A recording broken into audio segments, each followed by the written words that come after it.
Hey everybody, it's Heath from Heath Model Works. I am here to go over my big wheel kit for the 1/12 scale Revell Monogram 1969 Camaro that I just came out with. These are available on my eBay store and my website, www.heathmodelworks.com. I presume though, if you're watching this video, you probably already got a set of these in your hands and you're looking to see a little bit about them and some of the features to go through when you're installing them. So I'll start out by just pointing out these are two-piece wheels. There's very minimal supports to deal with on the tires themselves. The only area you're gonna need to do any kind of finishing work with is on this back surface that you don't even really see on the model. A little 600 grit on that surface will take care of whatever's left over from those supports. The rims are installed only one way in the wheel. There's a small taper on the rim and there's a small taper in this wheel so that when they come together, there's a nice snug fit there. The tires are asymmetric, meaning that there's a left side and a right side. Because the rim can only be installed one way, it necessitated the need for me to have a left and a right. So make sure when you're installing your wheels on your car, you pay attention to that so that you don't accidentally get them glued on the wrong way. So that's the unfinished wheels and tires. But the kit, if you're not using my big brake kit, you're going to use these little pieces. They come with them. They come with the wheels and tires if you don't buy it as the combo from me. I'll throw these in. They allow you to get the right offset and mount them to the kit's backer plates. But one thing I do want to go over is the fit between this little stub and the back side of the wheel is really important. There's a counter bore here, and there's a little raised area that comes off of this. I don't know what you want to call this piece, spacer, and that fits just right in here. It's a close fit, and I want it to be because I want it to be centered, and it's got a it aligns everything. It sets up for the offset. So the offset's important. It's so important that you want to make sure you get any of these leftover support nibs that are on the back side of the rim. Use an X-Acto blade and scrape it until there's nothing left.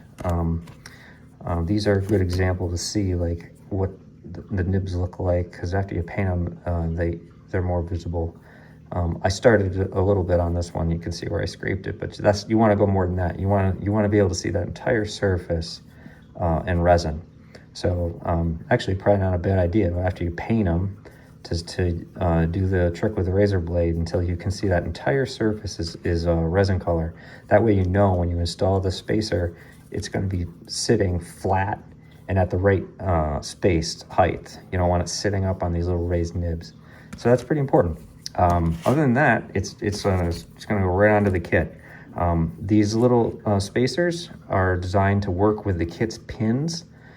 I go through great pains to make sure that this hole is round so that you can get it a really nice fit to these pins. Having said that, the pins that come in the kit are not round. They're kind of lumpy. And if you don't have the big brake kit, I guess you're probably hearing this for the first time, but if you listen to my big brake kit video, I really got into this. You got to sand any flash off the head of this pin, and I actually sand a tiny little bit of that sharp corner off so that it goes down in here, and you want it to be a perfect fit. You want it to be not tight and wedging like it is right now, because I just took this one right off the sprue and still got lumps and flash on it. But sand on your pin until this thing fits in there and spins really nice. And that, when you get this thing all together, your tire is going to spin really nice and smooth. I use a tiny little bit of Vaseline under the head, and when I put that on there, so that there's some lubrication in there to keep things nice and tight as you spin the wheels. So that's my big crate, everybody. Any questions? Feel free to reach out. I stand behind my products, and I'll do everything I can to help you out. Take care. I almost forgot to bring up how I finished the tires, because a lot of people are asking me, what are you using on your tires? They look like real rubber. And I'd love to say I go through great pains to do that, but I really don't. I have been using this Wicked Colors Wicked Opaque Jet Black Createx line. It's a alcohol / water base paint. It sprays beautifully with a 0.3 needle out of my Iwata CS. I thin it out with a little bit of the reducer, and it goes on great. No primer at all. This is just right over the resin part. Because it's water and I think a little bit alcohol base, it doesn't attack the resin at all, so you don't need to prime it. The coverage is great. I think I put 3 like light coats down.